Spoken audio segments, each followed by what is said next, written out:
Thank you, Deputy Speaker. And just some slight indulgence, if I may, just want to extend my prayers, thoughts and condolences to all members of Victoria Police, particularly following the tragic deaths of Detective Leading Senior Constable Neil Thompson, Senior Constable Vadim Dewart, and the entire Papunka community. I note the member for Ovens Valley is here too, so from my community to his, our thoughts and prayers are with you, as they are with our Victoria Police members across Fawkner and Brunswick stations in my community. I'd like to also extend the prayers and thoughts of my community to the Stonehaven community in Geelong following the terrible bus crash involving 28 primary school students as well. I rise to speak in support of the Australian Grand Prix Amendment Bill of 2025, and in doing so I'd like to just firstly commend the Minister for Tourism and Major Events, Minister Dimopoulos, and his team for bringing this bill to the chamber. Also the local member for the area, the member for Albert Park, for her work, particularly on the community side of things.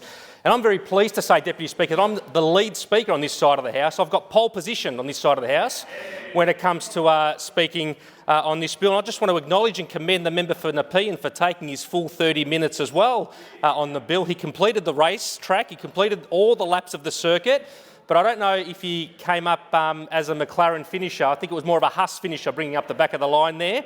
But he did a good job taking up his full 58 laps. Of course, Deputy Speaker, the major events, Victoria is the major events, tourism and cultural capital of Australia and the world.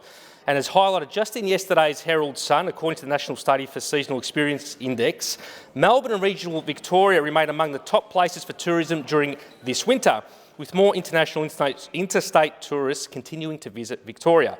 And Victoria experienced a 14% growth in visitors in this period. And it was the Mornington Peninsula, the member for Nepean's community, which experienced the highest levels of visitation increases, 33%. And that was driven by growth in spa and wellness experiences of 42% and 34% respectively. And that also follows off the back of us as a government recently releasing a wellness tourism strategy just last week as well. The study also named Melbourne and Victoria as, quote, the standout locations for winter tourism, well ahead of Surfers Paradise, Cairns, Sydney, Port Douglas and the Blue Mountains.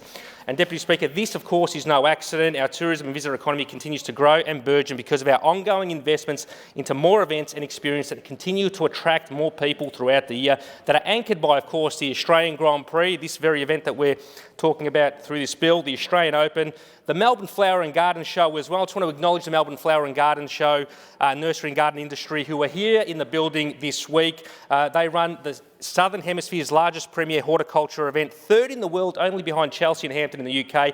100,000 visitors annually come here in Melbourne every year since the event's inception in '95.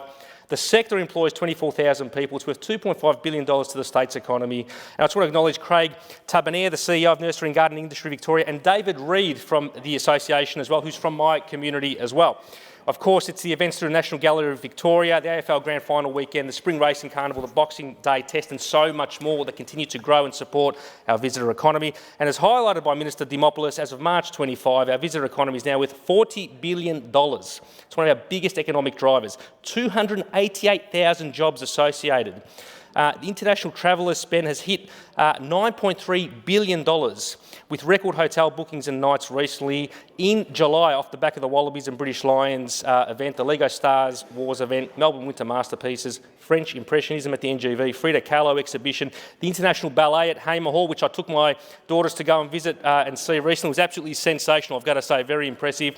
And that all led to a 94.7 hotel occupancy rate across the CBD, 25,000 hotel rooms booked. And it was the busiest ever June as well, 870,700 hotel rooms booked across Greater Melbourne, and it was the busiest hotel season from the start of the year up until July. And the Tourism Research Australia statistics of June 25 also showed and confirmed Melbourne and Victoria as the top overnight destination for interstate tourists as well. 861,000 visitors, well outperforming Sydney.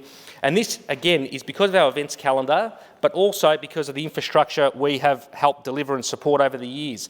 Record visits via Melbourne Airport, 11.9 million international visitors over the 24-25 financial year, 8.3% growth. and January alone experienced 3.3 million visitors through the gates, which included 600,000 internationals. And new flights have been secured from Hong Kong and Shenzhen airlines as well.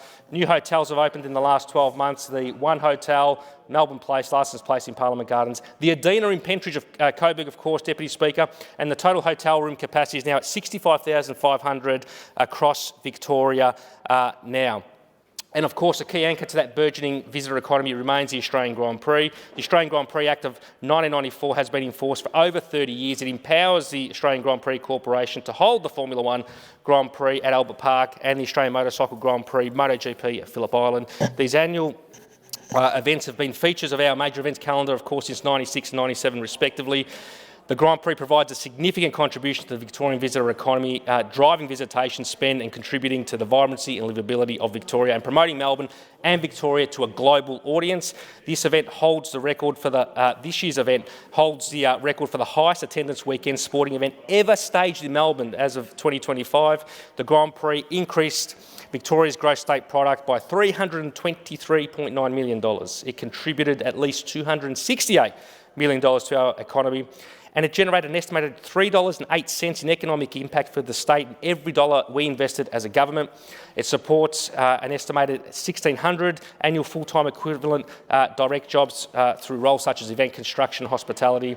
And this year, record crowds, 465,000 fans came to the event, which is a massive increase on the pre-COVID levels of 2019 of just 140,000 fans, a tremendous, tremendous growth. And we've secured it here up until 2037. But of course, the original AGPC Act was created in 94, and ensuring that it remains fit for purpose is essential. As the event grows in popularity, the Australian Grand Prix Corporation is now setting up and dismantling the event outside of that 7-day race period, and it is the biggest, as far as I'm aware and understand, the biggest demountable racetrack precinct in the world. This means more construction workers and vehicles operating in public areas beyond the race period as the event expands in terms of visitation and experiences. And that potentially puts pedestrians, cyclists and other vulnerable road users at risk. And these proposed changes will, in this bill, include extending the race period for parts of Albert Park from 7 days up to 21 days while protecting public access, allowing essential works to be completed in a controlled environment to create a safer and more secure park during the race period, increasing the annual payment to Parks Victoria, supporting the maintenance and upkeep of Albert Park from $100,000 to $200,000, and provides the opportunity to increase that compensation through regulation. It enables the Australian Grand Prix Corporation to host non-motorsport events, potentially bringing new and more exciting events to Victoria. It requires the AGPC to provide 6-month advance notice of a new proposed non-motorsport associated event, subject to ministerial approval. Other corporate intellectual property updates are also made a provision for in the legislation, including the capacity for the Minister to appoint an acting chairperson.